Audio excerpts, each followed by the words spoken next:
Salut tout le monde, bienvenue à tous et à toutes.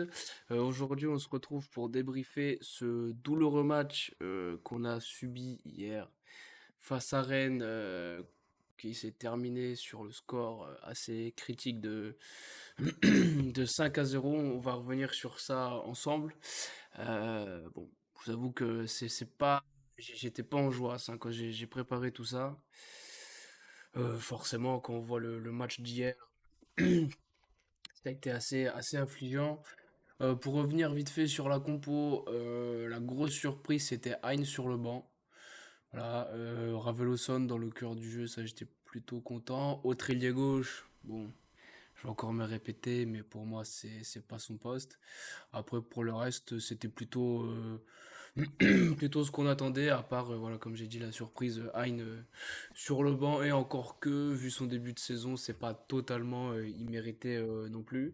Donc pour résumer ce match, en première mi-temps, dès la troisième minute, ouverture du score pour les Rennais de Souleymana. Voilà, Joly et Djoubal sont à la ramasse sur cette action-là. On dort en début de match, hein, clairement. Donc là, tout de suite, bah, qu'est-ce à quoi on pense? On pense au fantôme du match face à Lille. Alors au moins face à Lille, on avait mis un but pour sauver l'honneur. Là, mes couilles, on a sauvé l'honneur de rien du tout. On a été catastrophique, affligeant, nul à chier, honnêtement. J'ai pas fait le débrief hier parce que honnêtement, je pense que j'aurais été beaucoup plus vulgaire que là. Mais là, croyez-moi que sans déconner, vu l'attitude de certains sur le terrain hier, j'ai largement la haine. Bon, pour continuer ce résumé, à la 15e minute, on a un sauvetage in extremis de Joly sur sa ligne qui se rattrape très très bien dû au premier but. Voilà, Souleymana qui dribble Costil qui sort un petit peu tôt et Joly fait un très très bon sauvetage qui nous permet de rester à flot. À la 26e, on a Sineyoko qui décale pour Touré, qui s'infile dans la surface. Il tente sa chance, mais voilà, il frappe en angle fermé. Malheureusement, c'est pas cadré. Après la plus grosse occasion, à la 30e, à la demi-heure de jeu, une frappe d'entrée sur une belle passe en retrait de Saki et Mandanda qui va l'arrêter du bout du pied. À la 36e, c'est encore une fois un nouveau bon ballon de Saki qui trouve Nyang, mais voilà, il rate complètement sa frappe. Et juste avant la mi-temps, on a Raveloson, voilà, qui a une légère occasion. Il est trouvé par Saki, encore lui d'ailleurs. Mais Raveloson écrase trop sa frappe. Voilà. Je l'avais dit précédemment, on connaît ses soucis offensifs et voilà, ça a encore été prouvé une fois de plus là. La seconde mi-temps, on attaque pas trop mal parce qu'à la 50e, on a un centre de Shinjoko, Nyang passe à travers ou laisse passer, je sais plus. Ensuite, on a Saki et Raveloson qui se gênent. Voilà, du coup, ça annule une belle action. Et à l'heure de jeu, Mensa passe en retrait à Koef. Je ne comprends pas dessus. Je ne comprends pas pourquoi, pardon, il se chie dessus, mais terrible.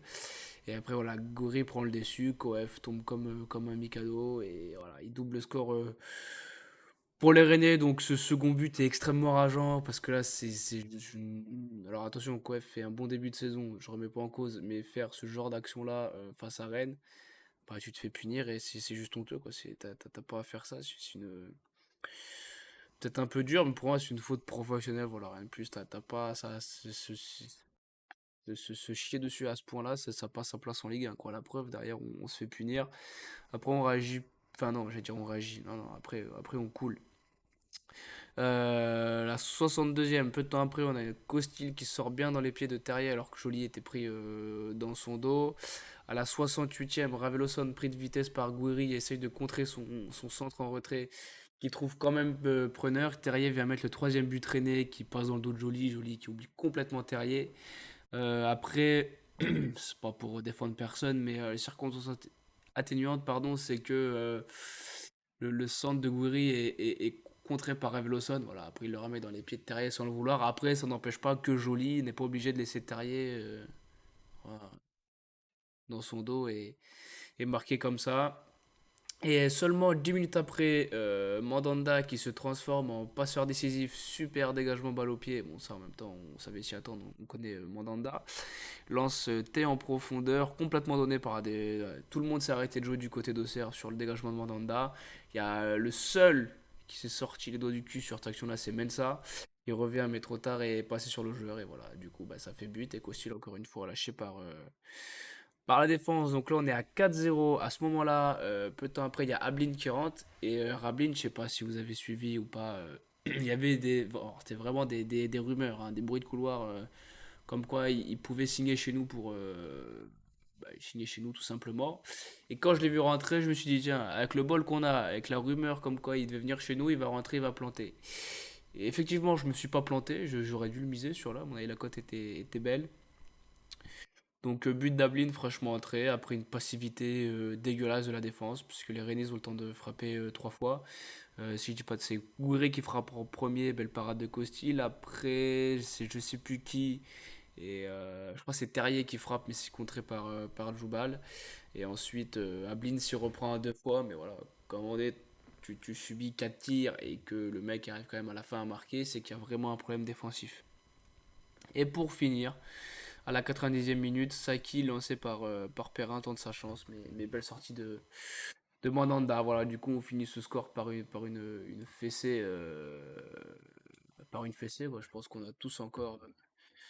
Si je baisse mon froc, j'ai encore la marque de la fessée, quoi. Tellement elle était violente. Je suis consterné par cette attitude. Euh, Comment dire, j'ai même plus les mots. C'est franchement une attitude qui n'a pas lieu d'être. Le pire. Alors déjà, on va conclure assez rapidement sur ce résumé-là. Déjà, on se nique le match tout seul. On se saborde tout seul. Voilà, on prend ce but. Après, on est poussif jusqu'au deuxième but. En fait, du premier au deuxième but, on monte un beau visage. On a la possession, on domine, on a les occasions. Mais encore une fois, le problème qui se pose, c'est qu'offensivement, on est nul à chier. On n'arrive pas à mettre un putain de but. C'est quand même incroyable. Et voilà, derrière Rennes, derrière, il leur en faut pas 50, hein, ils en mettent 5. Voilà. Nous, soit on cadre pas, soit on fait des frappes mollassonnes. Et voilà, et après, le deuxième but, après, voilà, Koef qui se chie dessus, qui donne. Voilà, et puis après c'est simple, après le deuxième but, ils ont tous baissé les bras, à part quelques-uns, et je vais en parler dans les notes de ce match. Bon, évidemment, il n'y a pas de top, hein, faut pas déconner non plus. Costil, décevant, voilà, parce qu'il en prend quand même 5. Je dis pas qu'il est responsable sur les 5 et que demain je sortir à poil avec une pancarte, mettez-les mon titulaire. Pas du tout. Il rate des sorties, mais il faut pas oublier qu'il en sort encore quand même quelques-unes. Mais c'est vrai qu'il aurait pu faire mieux, notamment sur quelques buts, je pense qu'il aurait pu faire mieux. Mensa, je l'ai mis en match moyen, mais j'étais plutôt satisfait parce que alors, il a pas. C'est pas. Voilà. C'est question de réfléchir verte, c'est pas des tops, mais je trouve qu'au niveau de leur attitude, ben, ça a été satisfaisant. Tu ramènes ça, ok, bon, la passe qu'il fait sur Coef, pour moi, voilà, y a pas, il le met pas non plus, il lui envoie pas une merde dans les pieds. Voilà, c'est Coef qui se rate tout simplement. J'ai trouvé. Il a mouillé le maillot jusqu'au bout, au moins, lui, il a eu ce mérite-là. Donc voilà, pour moi, c'est un match moyen, mais au moins, il a eu le mérite de jouer jusqu'au bout et de ne pas abandonner. Il faut plutôt le souligner parce que les trois quarts de l'équipe, c'est ce qu'ils avaient fait. Voilà, Koef, bon, voilà, on va pas encore l'enterrer plus que ça, mais l'action du but parle pour lui, voilà, le reste ça a été moyen, moyen, moins. C'était même nul. Djoubal, bon, alors après, Djoubal, je sais pas s'il était à 100% ou pas. C'est vrai qu'on n'est pas aidé avec les blessures en défense, certes, mais dans ce cas-là, s'il n'était pas à 100%, et je pense pas, en tout cas, il fait un match horrible. T'as soit Denis Bain, hein, parce que lui, à un moment donné, on l'a recruté, mais j'aimerais bien savoir pourquoi. D'ailleurs, c'est pareil, c'est un truc qui commence à me péter les couilles, c'est que sur le mercato, on fait 10 arrivées. On recrute 10 joueurs. C'est bien, il y a du nombre. Mais c'est un mercato quantitatif, mais pas qualitatif. La preuve, Bain, on l'a recruté, on l'a pas vu jouer. Eurisatil, on l'a recruté, on l'a pas vu jouer, et le peu qu'on a vu, c'était pas bon. Bon, Nyang, je lui laisse encore un peu de temps parce qu'il a un peu de prépa, machin, tout ça. Donc je pense que je vais être encore un petit peu patient avec lui. M. Gamma, je vois pas à quoi il sert. Euh, donc déjà, je pense que sur les recrues, il y en a une bonne poignée qui sont pas bons. Pereira, il est jeune, il a du potentiel, mais pour l'instant, c'est pareil, c'est une catastrophe. Voilà. Il y a peut-être, oui, Dacosta qui sort un petit peu du lot, mais bon, c'est pas non plus tranchant, quoi. Donc dire t'avais soit Bernard, soit Bam étant défenseur central, tu laisses Joubal, genre je ne sais pas. Après c'est du foot fiction, je ne sais pas s'il était à 100% ou pas. Quoi qu'il en soit, il fait un match pourri. Joly, ben, ok, il fait un sauvetage sur sa ligne, il se bat plutôt bien. Mais voilà, sur le premier but, il est fautif avec Djoubal, il fait pas un bon match. Touré, je commence vraiment à me poser des questions, à savoir s'il a le niveau Ligue 1 ou pas. Vous allez me dire que c'est peut-être sévère, mais pas sûr. Pas sûr, parce que quand je vois la performance qu'il a fait là, je l'ai vu revenir en marchant, je l'ai pas vu se donner à fond. Quand tu as le brassard de capitaine, tu te comportes autrement que ça parce que voilà, c'est pas l'image, c'est pas ce que doit donner comme image un capitaine, c'est inacceptable. Donc flop total. Au traite, bon bah voilà, hein, j'ai rien contre lui, mais au traite ailier gauche, faut arrêter. À un moment donné, je vois pas ce qu'il faut de plus quoi. Perrin en une action, il fait plus qu'au trait sur tout le temps qu'il était là. Donc c'est qu'à un moment donné, il y a quand même bien un problème. Autré, il est gauche. Furlan, il faut arrêter. Vraiment, il faut arrêter de s'obstiner à mettre Autré, il est gauche. Mets-le dans le cœur du jeu, pas de problème. Il a prouvé qu'il pouvait être bon.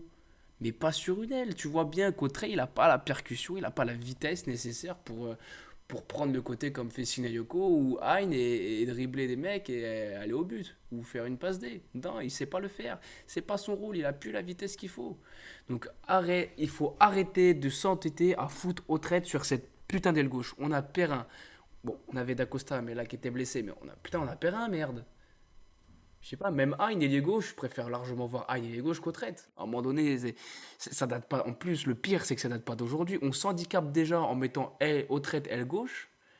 En plus, on se nique encore le match en ratant l'entame de match, en donnant des buts tout faits. C'est sûr que si on continue comme ça, se maintenir, ça va être mission impossible, hein. Alors je dis pas qu'on va jouer comme ça jusqu'au bout, non. Mais je suis quand même. Je suis pas inquiet, je suis plus énervé. Énervé de la performance catastrophique qu'on a eue hier. Il n'y a eu voilà, aucun honneur. Il n'y a eu aucune réaction d'orgueil, aucune dignité, que dalle. Donc super les gars.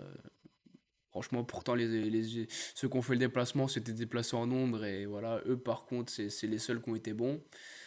Mais voilà, à la place, moi j'aurais fait le déplacement, je peux te dire que j'aurais bien eu les boules hein, de niquer mon après-midi pour ça. Enfin bref. Raveloson, ben, c'est un des seuls que je sors du lot. Bon, après, il est malheureux parce que je crois que c'est sur le troisième but, je sais même plus. On s'est tellement pris de but dans la gueule que je sais même plus sur lequel, mais c'est le centre de Gouiri en retrait. Il la contre, alors au moins il a le mérite de revenir et de faire l'effort et de pas de rester planté là au milieu du terrain et attendre que ça se passe. Je l'ai trouvé intéressant et je me demande même si un cran en dessous ce serait pas mieux. Parce qu'on voit bien qu'offensivement, il se gêne avec ça, il est trop brouillon offensivement. Saki lui envoie un beau ballon, il fait une reprise pardon, trop écrasée. Face à Lorient, j'aimerais bien le voir à la place de Touré. Touré, le mettre sur le banc pour le faire souffler un peu. Parce que c'est vrai que moi j'étais un petit peu sévère avec Touré. Il faut pas oublier quand même qu'il enchaîne beaucoup. Mais bon, ça encore une fois, merci au mercato incomplet parce qu'on n'a pas de doublure à Touré. Moi, Crabelosson fasse satisfaction à ce poste-là si jamais il y joue. Saki, je me suis même à le tâter et j'aurais dû. Je trouve qu'il a fait un bon match. Euh, Comparé aux autres, bon, tu me diras c'est pas compliqué vu ce qu'ils ont prouvé, mais voilà, encore une fois, et défensivement, il fait les efforts. Offensivement, il a créé beaucoup d'opportunités. Mais vu qu'on est agile comme une vache espagnole devant, bah forcément, c'est compliqué pour lui. Mais je trouve qu'il a fait un bon match. Sinayoko, ah voilà, il fait du Sinayoko, quoi. Il presse, il pèse sur la défense. Après, voilà. Je l'ai trouvé ainsi intéressant voilà, quand ça jouait à une touche, quand ça jouait plutôt vite sur des petits décalages, je l'ai trouvé intéressant. Je trouve que ça, c'est pas mal, c'est à exploiter. Et Nyang, match décevant parce que, alors oui, il a pu de prépa, machin, machin, mais bon, à un moment donné, voilà, c'est pareil, je reviens encore sur le mercato. On sait que Nyang, c'est un pari, mais si tu prends pas des joueurs qui sont un minimum prêts, bah voilà, faut pas s'étonner du résultat. Donc Nyang, laissons-lui encore un peu de temps, pas tant que ça, parce qu'au niveau du classement, là, il va falloir prendre des points vite et très très vite, parce que derrière, ça va vite remonter. Ensuite, pour les entrants, Perrin, bon, voilà, c'est un match moyen, enfin, satisfaisant, il se procure une occasion. Bon, après, voilà, c'est Mandanda. Alors, il la pousse peut-être un petit peu trop, mais Mandanda sort bien. Hein, j'aurais pu le mettre dans les matchs décevants, parce que, voilà, il rentre, il a 20 minutes. Bon, c'est pas, il a pas non plus, il a pas fait grand-chose. M. Gama du Gimon, je trouve que leur entrée a été inexistante pour pas dire nullissime. Euh, donc voilà, je pense que là vraiment ce match va falloir l'oublier très vite. Et pour oublier très vite ce match, on a vendredi soir le match face à Lorient qui nous attend. Je peux vous dire que Lorient, je les ai vus jouer là face à Nantes et le match d'avant. C'est pas une équipe à prendre à la légère. Vraiment pas. Ça joue extrêmement bien au ballon. Sur les ailes, si j'écorche pas leur nom, il y a Ouattara, Dango Ouattara et Stéphane Diarra qui sont des balles sur les côtés. Ah, si tu passes de. Si tu regardes le match qu'a fait Autrette et les gauche et que tu regardes le match de Dango Ouattara, faut te mouiller la nuque. Parce que sinon, je pense que t'as moyen d'y rester. Mais défensivement, je trouve ça pas vilain non plus. Voilà. Après, c'est peut-être plus leur point faible parce qu'après au milieu de terrain, Laurent Abergel c'est très bon, Innocent c'est bon aussi. Et puis bon devant ils ont Mofi, puis même sur le banc, alors j'ai plus le nom, je crois que c'est Cabine qui est rentré, qui a fait une bonne rentrée et connaît aussi. Donc voilà sur le banc, eux ils ont des éléments que quand ils rentrent ils sont décisifs, ce qu'on n'a pas nous. À moins qu'ils me fassent mentir au prochain match et c'est ce que j'espère. Donc vraiment, en plus Lorient ils sont quatrième, enfin non ils sont pas quatrième.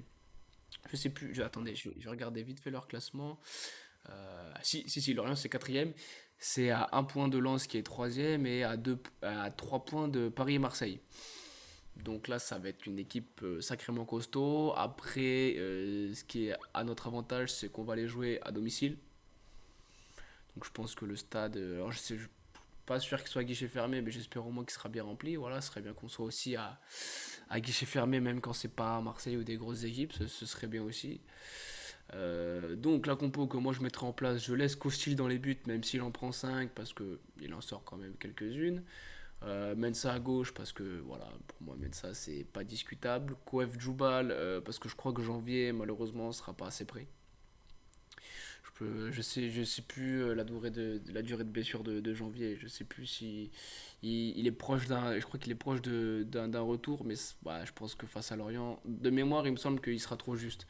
Donc ne prenons pas de risques. Et puis bah, si Joubal n'est pas à 100%, bah, on met soit Bernard, soit Bain, mais il faut pas le laisser comme ça.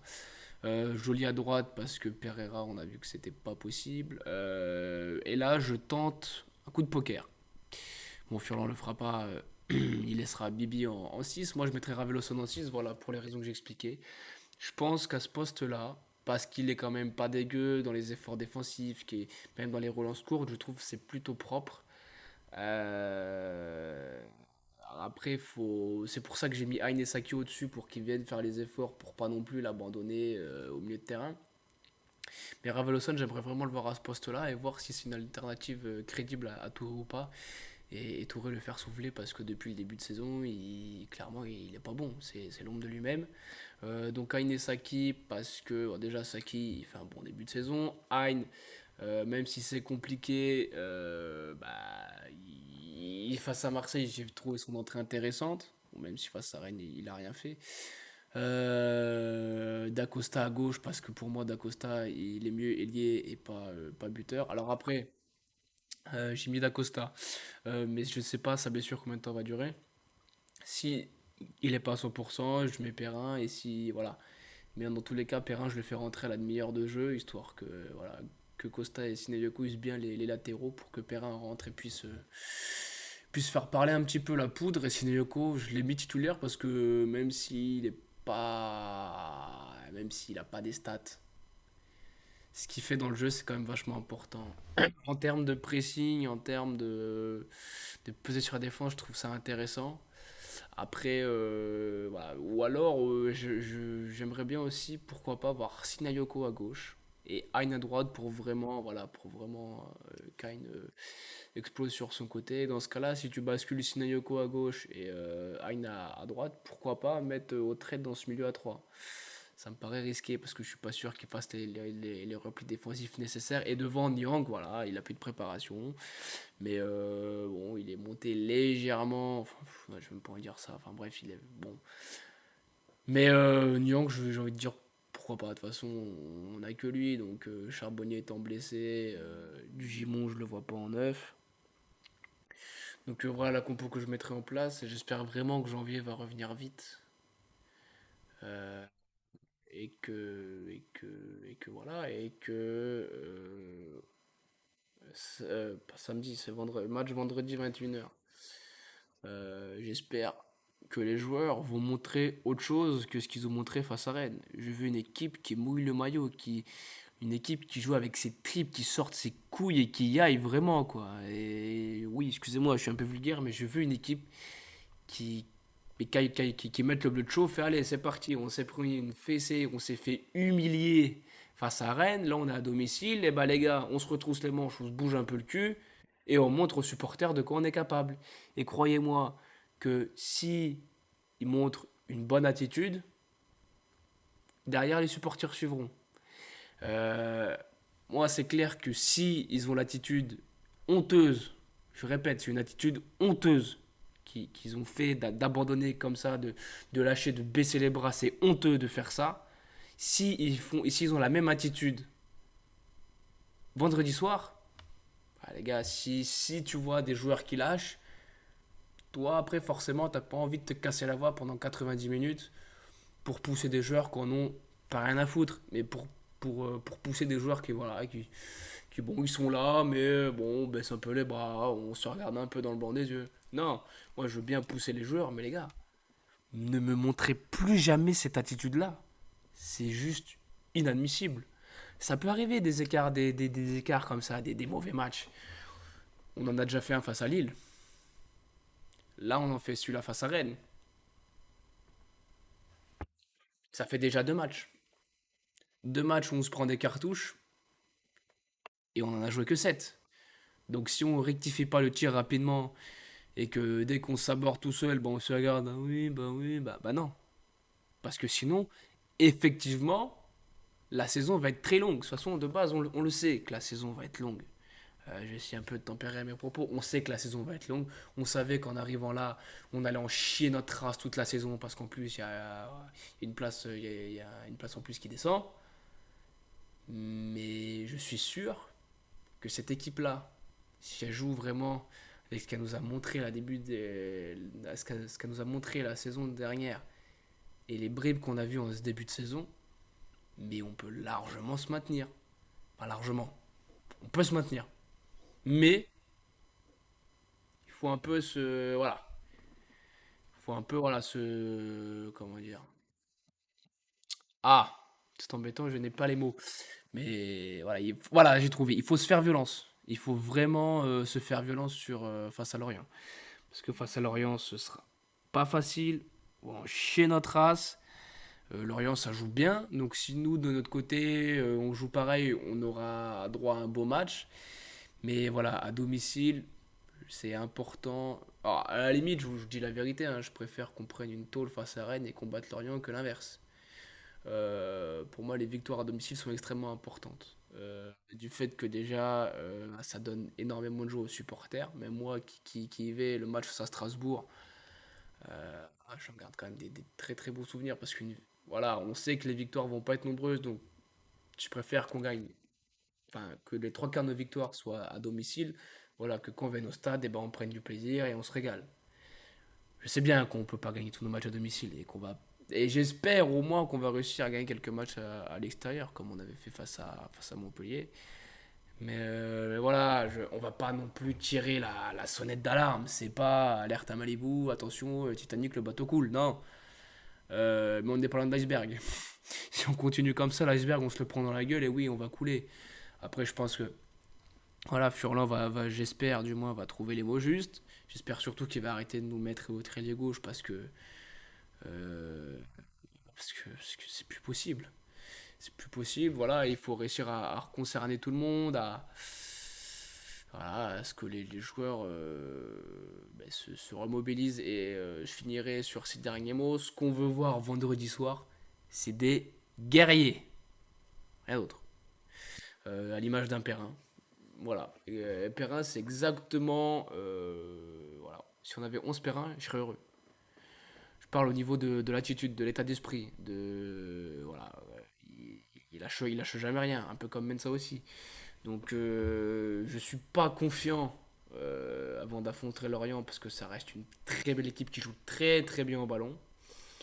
Après voilà, Lorient a ses failles aussi, à nous de les exploiter et je pense que de toute façon là, en termes de prono, moi ce que je vise c'est les 3 points et rien d'autre. Ça va être dur, mais il va falloir aller chercher parce qu'ils vont commencer à vite devenir indispensables si on veut pas prendre trop de retard après pour se maintenir le plus vite possible. Voilà. Voilà, maintenant que j'ai un petit peu tempéré mes propos, je vais m'arrêter là-dessus et je vais vous laisser. Voilà, le débrief touche à sa fin. N'hésitez pas à liker et partager cette vidéo si ça vous a plu. Elle sera mise sur YouTube dans la journée. Je vais aussi la mettre sur Facebook. Je vais partager le lien sur Facebook. Donc n'hésitez pas aussi à aimer la page sur Facebook, Twitter bien entendu, et Twitch aussi également. Voilà, on approche bientôt des 50 followers. Donc voilà, si je pouvais y arriver, alors je sais pas quand, mais le plus vite possible, ce serait plutôt sympa. Donc voilà, si jamais ça vous plaît, n'hésitez pas à en parler autour de vous, à partager, mettre des petits pouces et puis voilà quoi, ça fait plaisir. J'espère que ce débrief vous aura plu et je vous dis à très bientôt en espérant que le prochain débrief soit plus joyeux que celui-là. Allez, bon après-midi à tous.